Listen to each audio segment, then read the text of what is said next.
Yeah, today we're going to make soup, goulash soup in a can, but I will make this like a pro, like a pro. Kadura is a pro. Na para kayo nakain sa restaurant. So it feels like you are in the restaurant. So this is a cheap way to cook instead to go to the restaurant. So I put these two goulash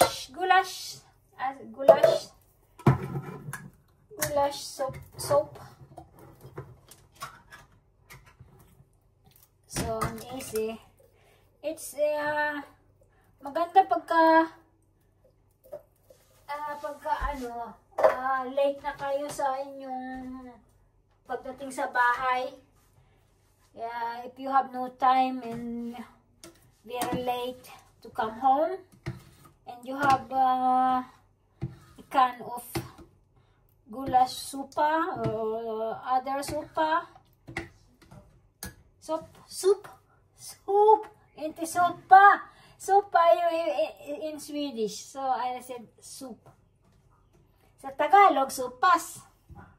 Sorry, sopa. So we will cook this for maybe not cook, just little bit bubble. Yung konti lamang. And then I think I will have tortilla tawag doon. Taco bread. Yeah, corn and wheat.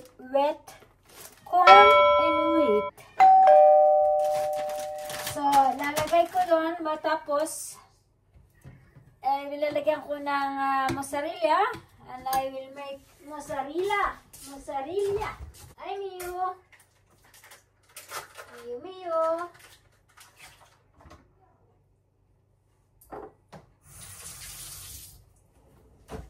Ang pusa kong si Miyo na mamyaw, na nagugutom na.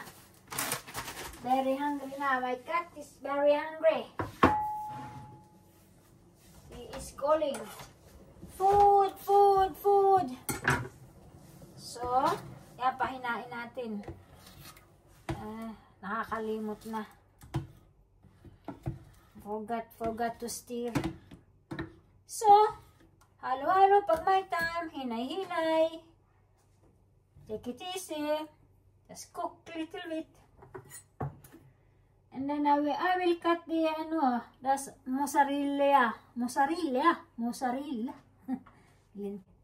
doon sa sa lintik. Sabi, linti amo. So, yung maliliit, thin, cut in a thin piece. Thin pieces. So,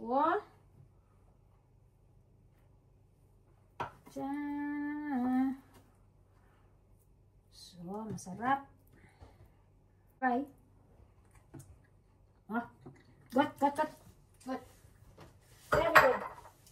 Very good. So, look, this is the bread. I think sa lahat, sa all the world, there is like this bread.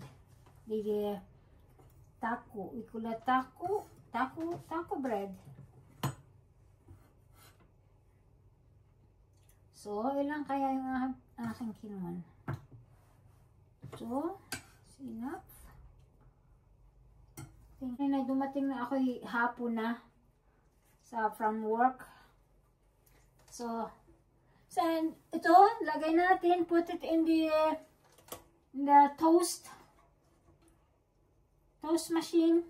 I don't know what you want. Yes, toast machine. Like that. And then like that.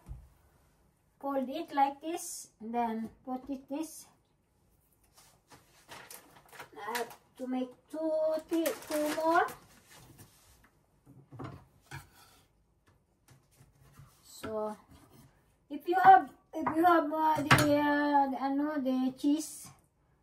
normal cheese. It's also good.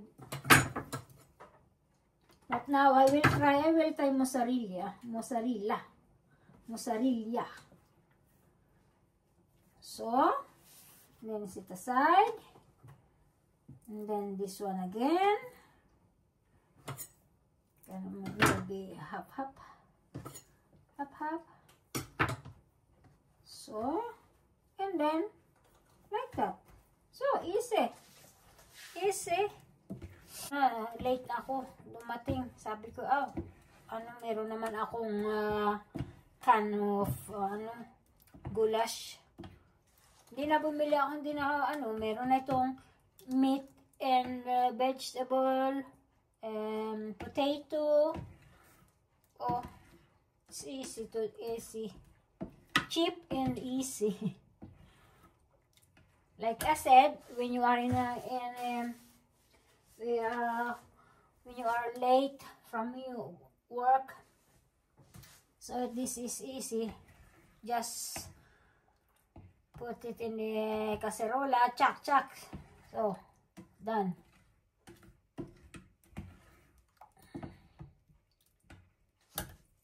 Or also,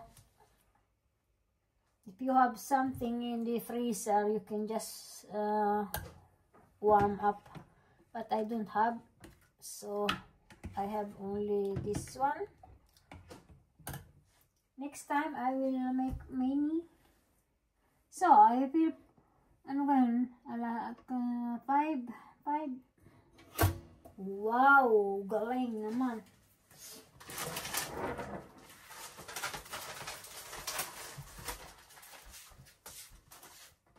So this my product. So, and today is today. Ano sasabihin ko? Nasabi ko na.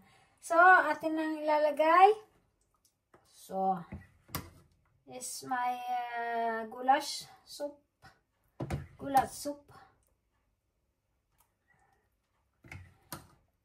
So, para din naman ng the soup from the restaurant. Then little bit yung tawag doon. So, to make it nice, so put dry rice, parang as sa restaurant. I told you, sabi ko sa inyo, gagawin ko parang restaurant. And then my version of this soup, I put the egg.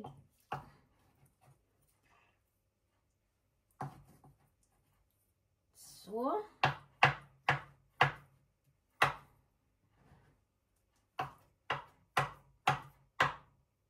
and then so, and then doon, like that, egg inside it, and then a little bit coriander. You can put